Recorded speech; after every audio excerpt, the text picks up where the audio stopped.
예,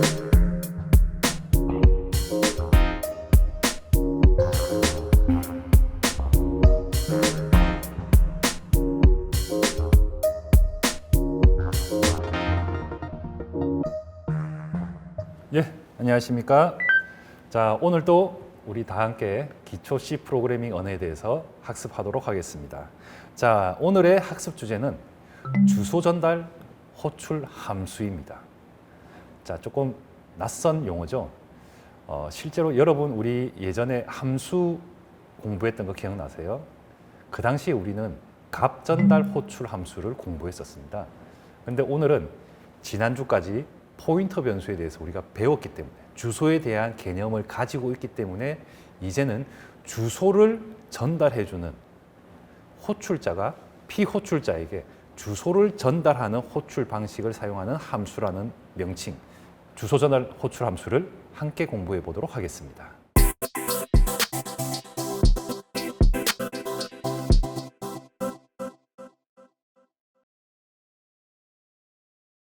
자, 그러면 우리 복습 한번 할까요? 자, 우리 예전에 함수에 대해서 공부를 했었습니다. 자, 함수는 특정 목적의 동작 수행을 위한 독립적 코드를 말한다라고 했는데 기억나시죠? 자, 그리고 함수는 어떤 형태를 가진다? 한번 다시 이야기해 볼까요? 함수 이름이 있고 함수 이름 앞에는 반드시 반환형 자료형이 명시가 되어야 되고, 그리고 함수 이름 뒤에는 괄호가 오고 매개 변수 리스트가 온다고 했죠. 이 매개 변수 리스트의 역할은 뭡니까?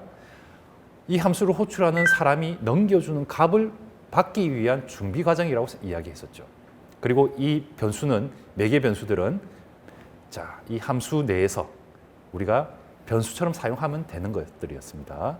그리고 이렇게 매개 변수 리스트가 정의되고 나면은 그 뒤쪽으로는 함수를 위한 블럭, 중괄호가 열리고 중괄호가 닫히고, 그리고 그 사이에는 독립적으로 수행해야 할 그 기능을 위한 코드가 나열이 되었을 겁니다. 자, 우리 슬라이드를 보시면은 우리 그냥 복습입니다. 이 슬라이드를 보시면은 실제로 변수 2개가 선언되어 있네요. 메인 함수에.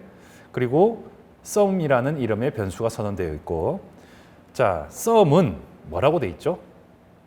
add라는 함수를 호출하는 과정을 거친 다음에 그 과정이 그 함수가 되돌려주는 값을 sum에 대입되도록 우리가 코드화했네요. 자, 그러면 add num1, num2라는 이 함수 호출 단계에 가면은 어떤 일이 발생합니까? 메인 함수는 진행을 멈추고, 자, 진행의 순서를 누구에게 넘겨주는 거죠? add 함수에게 넘겨준다가 되는 거죠. 그리고 이 add 함수가 호출될 때 어떤 값이 넘어가나요? num1에 들어있는 값과 num2에 들어있는 값이 넘어가겠죠. 값이 넘어가고 있습니다. 맞죠? 일반적인 값이죠. 그래서 우리는 이거를 값 전달 호출이라고 부릅니다. 함수가 호출당할 때, 함수를 호출할 때 값을 넘겨준다.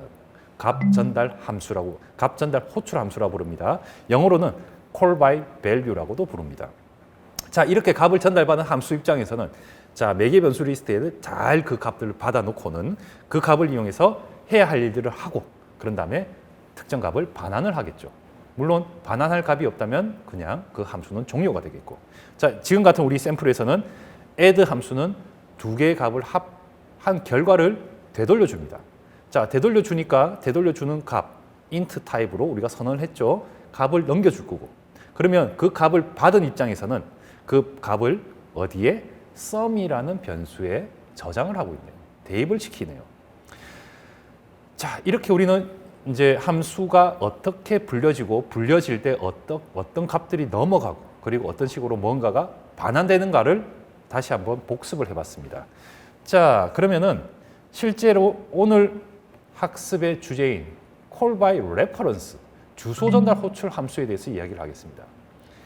좀 전에 봤던 샘플에서는 일반 값, 정수값이든 실수값이든 문자 값들이 호출을 당하는 피호출자에게 전달이 되었습니다.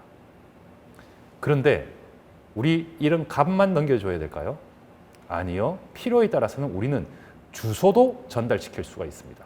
주소를 넘겨줄 수가 있습니다. 자, 상단에 보면은 값 전달 호출 call by value라고 돼 있죠. call by value의 한계라고 나와 있네요. 자, 값 전달 호출의 경우 호출자는 피호출자에게 값을 전달한다. 값만을 전달한다. 이런 한계가 있네요. 값만을 전달할 수 있다.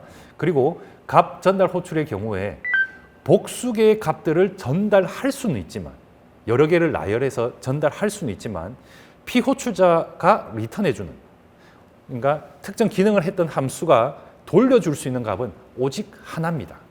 왜? 리턴을 통해서 되돌려줄 수 있는 값은 한 종류고 딱 하나의 값이거든요.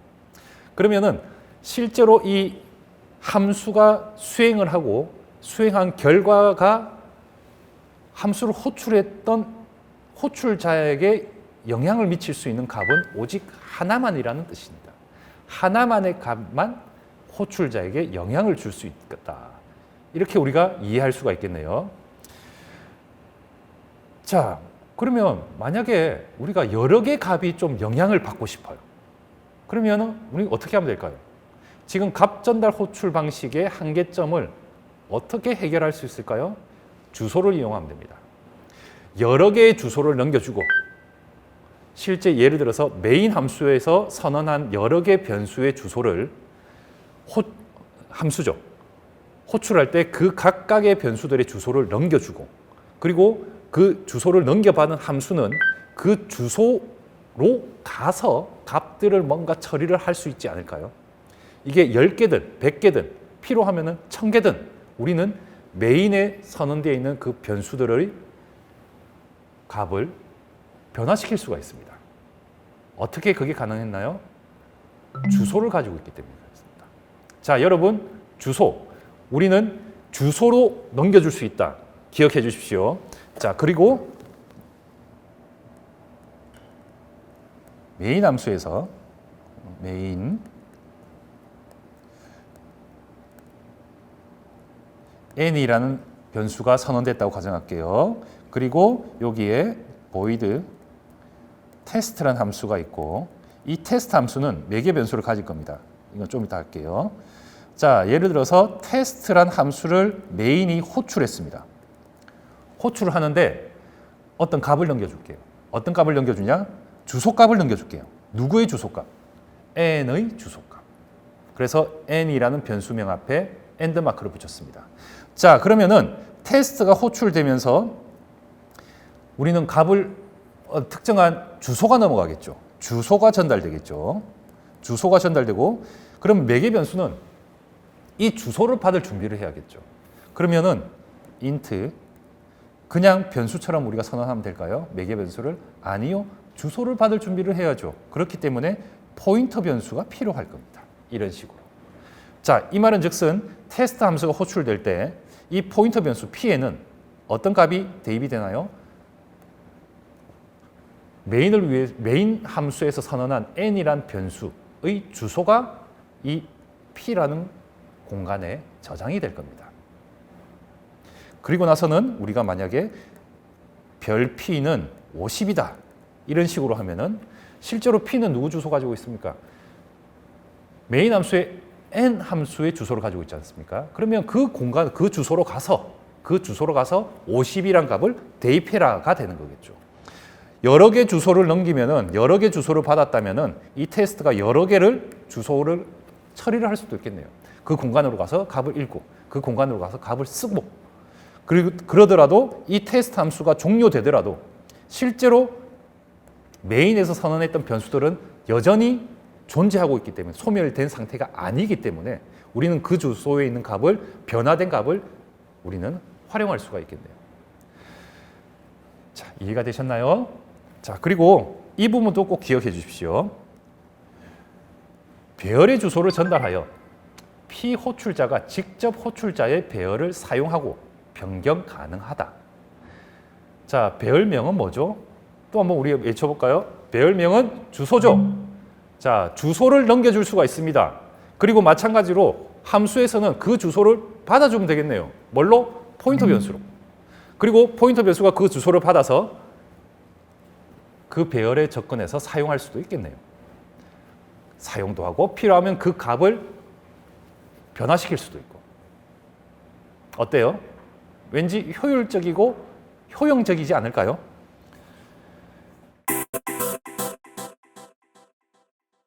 자, 다음 나오는 우리 예시를 한번 볼까요? 지금 예시를 보시면은 주소 전달 호출 방식을 샘플로 만들어 봤습니다. 자, 이 샘플은 두 개의 값을 서로 위치를 바꾸는 겁니다. 예를 들어서 x와 y라는 변수가 존재했는데 이 x가 들고 있는 값과 y가 들고 있는 값을 서로 바꾸자는 거예요. 수합을 하자는 뜻입니다. 자, 실제로 이런 과정은 우리 컴퓨터 공학에서 아주 자주 사용되거든요. 여러분이 실제로 컴퓨터 공학을 전공하지 않더라도 여러분이 앞으로 받아들일, 앞으로 여러분이 해결해 나갈 문제에서 이런 값의 위치를 교환하는 방법, 교환하는 것, 이런 케이스가 자주 나올 거예요. 오늘 꼭 잘 기억해 두시길 바래요. 자, 우리 실제로 샘플 코드 봅시다. 자, 우리 인클루드 시켰고 swap이란 이름의 함수를 선언해 뒀네요. 자, 이 swap이란 함수 반환형 있나요? 아니, 없습니다. void형입니다. 그래서 void라고 정의를 했고, 그리고 매개 변수 리스트에는 뭐가 선언되어 있나요? 포인터 변수 두 개가 선언됐네요. px라는 포인터 변수와 py라는 포인터 변수가. 자, 메인 함수 볼게요. 메인 함수는 x라는 변수에 10, y라는 변수에 20이라는 값을 각 변수를 선언하고 10과 20을 초기화 시켰네요. 자, printf에서 우리가 값을 한번 출력해 봤습니다. swap 오퍼레이션, swap 값 위치를 변경시키는 이 오퍼레이션 전에는 x에 해당되는 값은 10일 거고 y에 해당되는 값은 20일 것입니다. 자, 그런 다음에 swap 작업을 해봅시다. swap이라는 함수를 호출했습니다.